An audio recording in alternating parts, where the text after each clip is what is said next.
Hello, this is Paulo.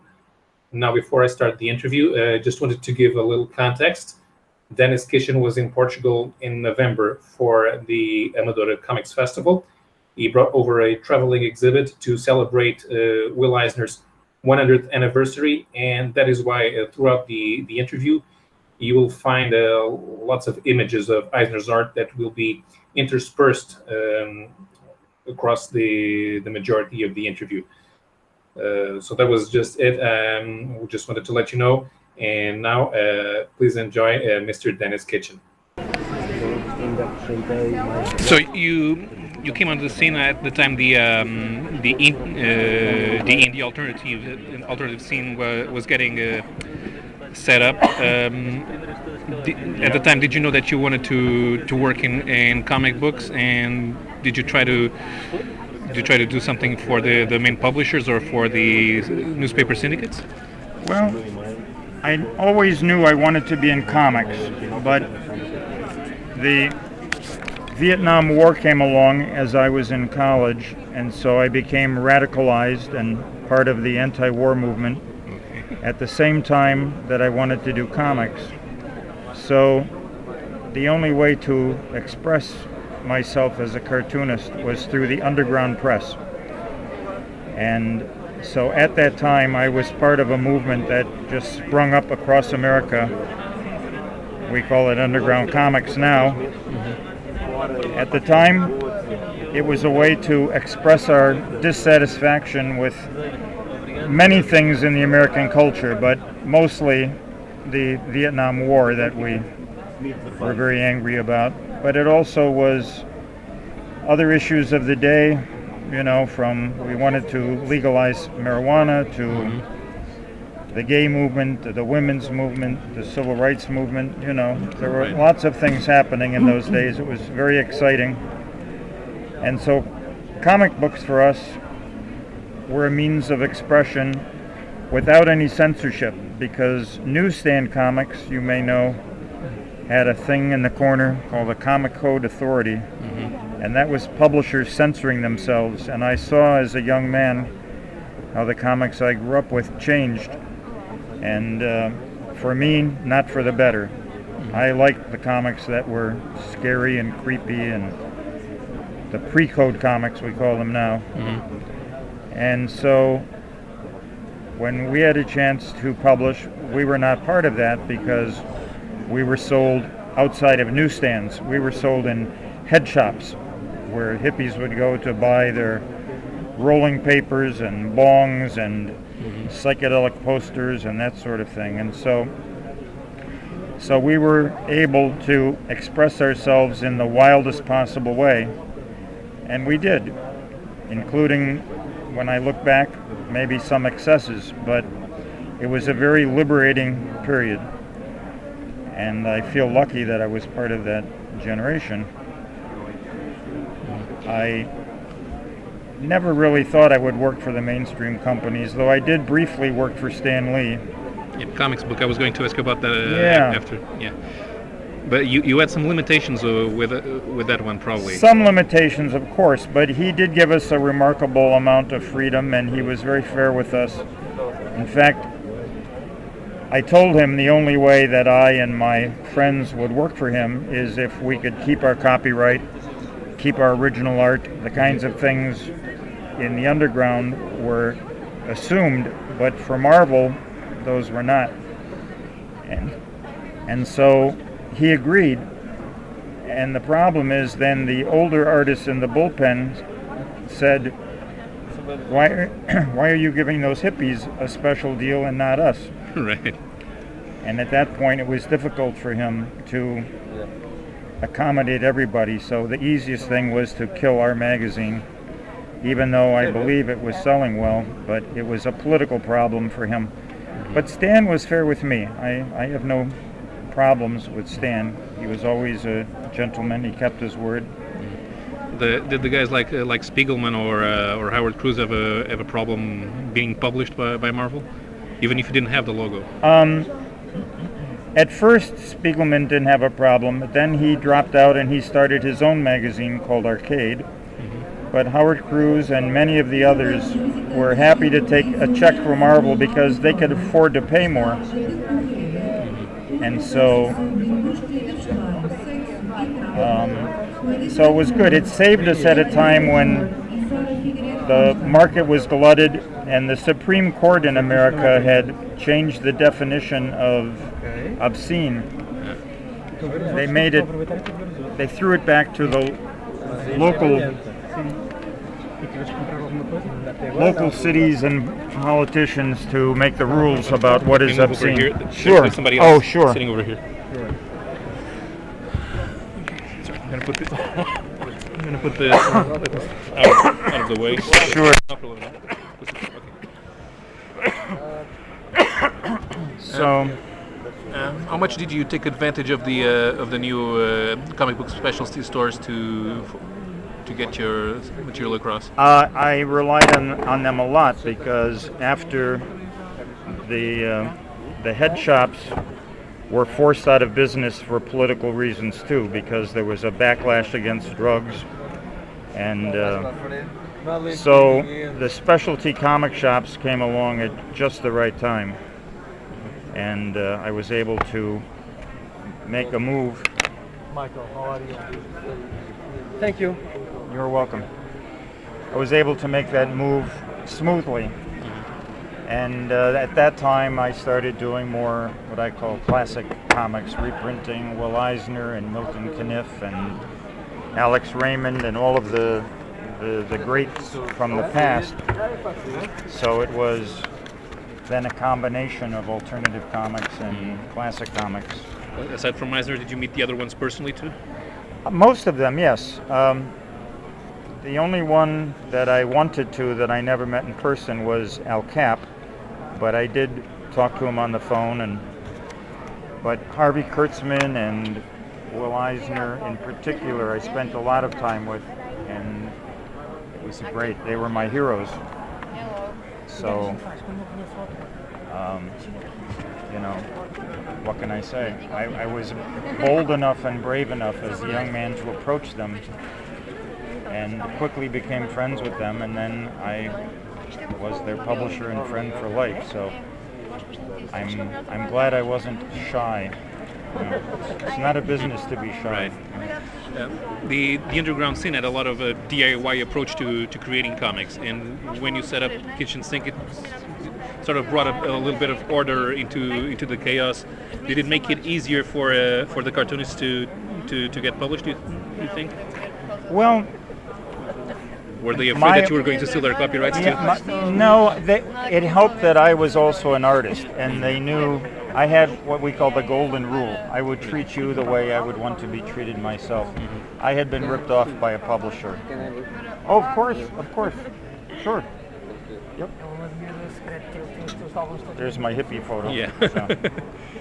Yeah, we had Mike Royer here two weeks ago, and he had a hippie photo as well. Every hippie has one. So, I'm sorry, I forgot now. You were talking about artists. Are you dealt with the artists? Yeah. So, it was understood that the system we had would just be fair. Again, you keep your own copyright and you get your art back, and if there's a chance, say, to be published overseas, then that's something you get a part of. If you'd worked for Marvel or DC, all you got was one time a payment for that page. You had no rights, nothing afterward.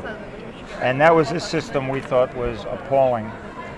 And so for us, it was not just an artistic and cultural revolution, it was an economic revolution, because we were all about artists' rights. Now the industry has changed. In America, all artists, they take for granted they have these rights, but it didn't happen until the late 60s, early 70s. I've had some discussions online back at the time when there was the Joe Simon trying to get the rights to Captain America back, and there were idiots running around, well, Joe Simon should have got a work-for-hire agreement. A work-for-hire agreement in 1940, really? Even the fans don't know. No, in those days, it was just, if you wanted to work, you understood the publisher kept everything. Yeah. So when the 70s ended and the 80s started, you seem to your focus seemed to be a lot more on quality than. You seem to be looking more for quality than just individual expression, because I saw some things that you published in Death Rattle Volume 2, especially the Xenozoic Tales. I have the Flask Editions compilation. That's very good. Okay. At the time, did you feel threatened when stuff like Pacific Comics and Capital Comics came along? Well, not threatened, because there's always competition. I have no problem with competition as long as it's fair. But the playing field got more crowded, there's no question. I just had confidence that I would get my fair share of the market. And I wasn't looking to be the kingpin on top of the pile. I made jokes about it in some of my comics. But I never really thought I'm going to be huge. At the biggest, Kitchen Sink had about 30 employees, which it's not a tiny company, but the bigger companies would have well over 100, and they would have a lot more capital than I did. And so my main goal was just to make great comics that I was proud of. And as long as I could make a decent living, I didn't have to drive a Cadillac convertible or a BMW. I was just content, and I did that for many years.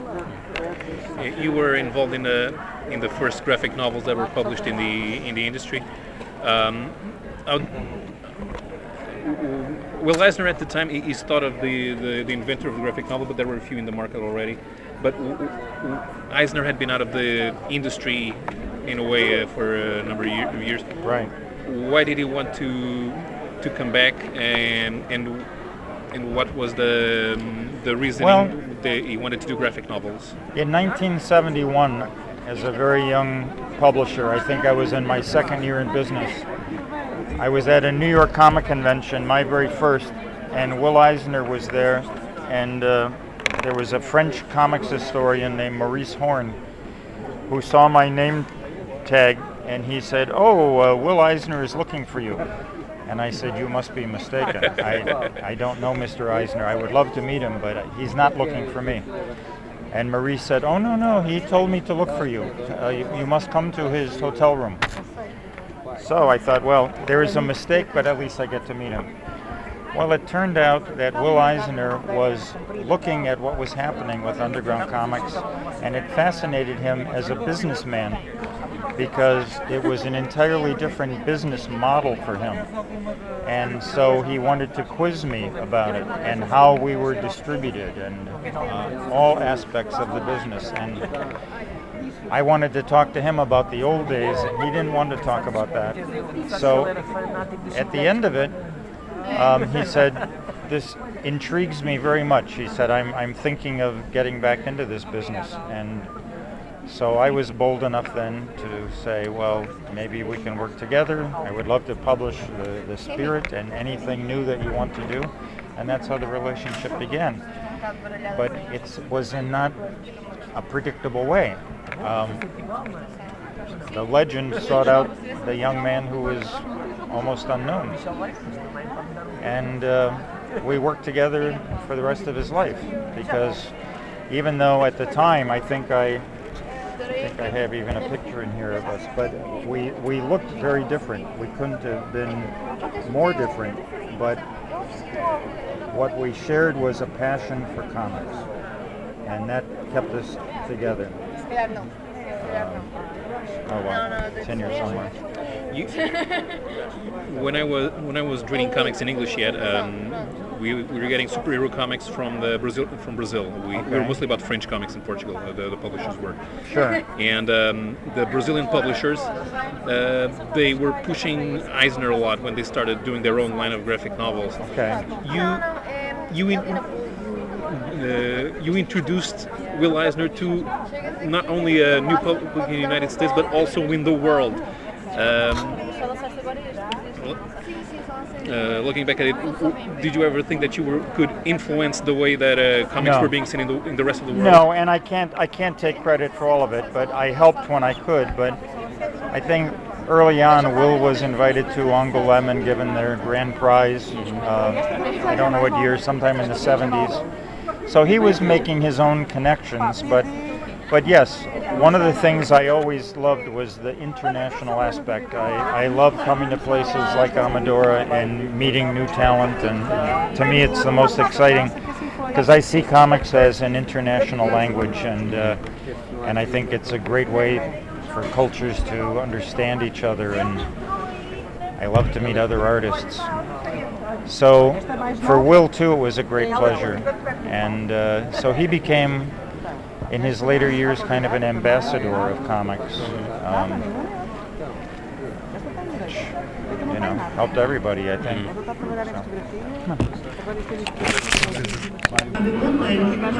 Okay, so let's get going. Running out of battery here, but if it runs out of battery, I have the cell phone. Okay. In the 90s, you merged with Tundra, which in retrospect was not a good idea. What was the motivation behind it? Well, I liked Kevin Eastman, and at the time he had a lot of money. And from the Turtles. Yeah, and Tundra was doing some very interesting things. So he told me he wanted me to be in charge because he had relatives running Tundra and they were not very competent. And so to me it seemed like a way to increase the size of Kitchen Sink, and he promised to invest a lot of money so we could grow and attract top talent. The problem is, a short time after I moved some of my staff and I moved myself across the country, he found at that time the Turtle Empire was shrinking and his capital was shrinking and things he had invested in were losing money, so he was in a cash crunch. And so at that point he very apologetically came to me and he said, we must find a white knight to come in because I can't meet my promise. And the white knight turned to be an investment bank in Los Angeles that was really only interested in comics that would become movies. Right. And so when they came in, they took control, and at that point Kevin and I were both in the minority. And the comics industry as a whole was going into a slump, so they were not happy. And we had The Crow had been made into a movie, and Mark Schultz's Xenozoic had been made into a TV animated show for kids called Cadillacs and Dinosaurs. I remember that. That's why I bought the Flask edition. Okay. But they wanted us to keep doing more, and of course you can't just go like this and make a TV show happen or a movie. So when it didn't happen right away, in the next couple of years they got very disenchanted and unhappy, and they also cut back their investment, and it was a slow torture. And at least with Kevin, I knew he loved comics and he was a friend, but with the bankers it was all about business. And so after 4 or 5 years we called it quits. I could not work with them. That's the short version. There's a long version in this book, but yeah. Well, at the time you were already involved with the CBLDF, so that was probably keeping you busy as well. Well, yes, I started that in I think 86 or 88, I can't remember. And that was strictly volunteer work because I just thought there were a lot of comic shops in particular who were getting in legal trouble, especially in what we call the Bible Belt in America, very conservative areas, because partly undergrounds and just any comics that were on the erotic side or politically controversial, whatever reason the local authorities would find to put pressure on the shop. And when I started to find out about this, I thought something should be done. So I organized this non-profit to raise money to be able to hire specialty attorneys to protect them in each case. And that was the first time we had a national organization. And before that, a shop would probably go out of business, or they might just say, I give up, I will not carry the comics you object to. This way they could stay in business and they would not have to pay the legal bills.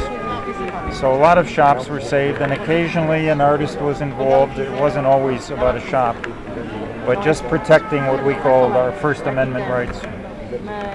And so I ran it for 18 years, and then I just thought it was time for fresh blood to come in, and so I shook up the board, and I thought we should have term limits, so it was more of a changeover. So I'm very glad I did it. I'm also glad now it's run by other people. I'm now just on the advisory board, and so it's... Of course, at this time, comics professionals now finally, or any author has now the legal protection that they lacked in the 70s and 80s. Yeah, it's just partly it's a recognition that comics should be taken seriously. You have to remember, not that long ago, at least in America, the establishment, teachers, parents, almost everybody, they looked at comic books as a children's medium. They didn't think it was anything except a children's medium. So when underground cartoonists started, doing things with drugs and naked bodies and things, it was shocking to them. They said, "You can't do that. This is a medium for children." And we said, "No, it's a medium, like film, or like literature. It's a medium. It can't be restricted." And it's taken a long time. I think we've finally gotten over those obstacles. But it took decades to have attitudes change. Before the first case, the Correa case, did you think that you were somewhat safe in the comic shops from overall criticism? Well, I don't know that we thought about it consciously until we started to see that there were legal problems. For me, before comic shops, I only had head shops as a market, and I didn't worry about them because we were outlaws together. If you were a head shop selling, drug paraphernalia, underground comics were just part of that. Everything in your store was potentially controversial to cops, older generation, and so on. So in those days, comics were disreputable, if you know that term. Today they are so accepted. I almost miss the old days because it was more fun to be an outlaw. Now we are too respectful. Well, you did have some titles that may have caused some commotion. There were gay comics at the time in the 80s, and Bizarre Sex. Yeah, and dope comics. Yeah. We were. Part of it was being, I think, a little deliberately provocative, because it was a reaction to the censorship we saw earlier, and we wanted to, put a finger in the eye of the censor. And when I look back, I have, my youngest daughter is 20, and she loves comics, but when she looks at the undergrounds, she shakes her head and she says, "Dad, some of the things you did you should be ashamed of. They're very sexist or just," and she thinks, too over the top and repulsive. And it's hard to explain to her the times that were different and that we were reacting against something. And when that happens, sometimes you go too far to make your point. Somebody like an S. Clay Wilson or Crumb, a lot of artists, totally over the top. So if you look at it in today's context, it's hard to justify some of it, except in the times. The Mike Diana case, was that the toughest one you had? Probably, because we lost the case, and also just the way he was convicted. He was just making small Xerox comics for a few people he would trade or sell in the mail. But he lived in a city in northern Florida where there was serial murder. 2 or 3 women, I think, had been murdered, and the police were trying very hard to find suspicious people, and so somebody called the police and they said, "You should check this guy, Mike Diana. He's creating pornography, and we think he's capable of anything." So they went to his apartment, and of course they found no evidence whatever he was linked to the murders. But while they were there, they saw his comics, and they arrested him for possession of pornography, even though he wasn't trying to sell it to them or anyone else. And in Florida, a lot of old people go there to retire. So when it came time for his trial, he wasn't judged by his peers of 20-year-olds or 30-year-olds. They were 60, 70, 80 years old. And they looked at it and they saw Jesus fucking a child. And of course, they said, send him to prison. Because it was beyond their comprehension that somebody would do this and that it should be allowed. So when we came in, it was the kind of case that's the hardest to defend, because to the average person, they don't understand why this should be allowed to exist. And we have, the slippery slope argument, which is the First Amendment must be complete. And if we stop Mike Diana, then where do we draw the line? And you will never be able to draw that line. You must protect the most outrageous. You cannot and should not legislate bad taste. Exactly. So ultimately, the judge not only found him guilty, he was under house arrest for a while, but the worst part was the judge said, you are not allowed to draw cartoons anymore, even in the privacy of your own home. And the police will occasionally check, unexpectedly knock on your door, and if they find cartoons, you will go to jail. This, to us, was an unprecedented and totally unacceptable thing for a judge to do. How can you tell someone they can't draw? So we challenged it, and at the state Supreme Court, it lost. So we took it to the Supreme Court of the land, and they refused to take the case. And that was very disappointing to us, because we thought this deserved to be reviewed at the highest level. So it's a very dangerous precedent now that is on the books that could apply to someone else, because another judge could say, well, you can't draw because this judge said it and he was never overruled, so it's within our scope to prevent you from drawing. This is terrible. Nowadays, there are a lot of a new generation of comics creators that started working on exclusively online. As someone who was once part of revolutionary movement, how much are you paying attention to this new way of reaching your fans and creating on your own? I don't have enough time to really look at a lot of the things online, but there are thousands. Yeah, I've seen enough to know that it's an exciting new area, and I can tell you, if I was 20 years old, that's probably what I would be doing. I think the technology is opening up marvelous new opportunities. It's very difficult, as you know, to distribute physical books. Yeah. And it was the worst part of what I had to do. But we worked hard at it, and we were pretty successful. But now with the internet, if you're aggressive enough and good enough and lucky enough, you can reach many more thousands, even conceivably millions of people around the planet. And that's something that would have been science fiction to me when I was starting, So the future is here. Okay. I think it's great. I think that's good. Okay.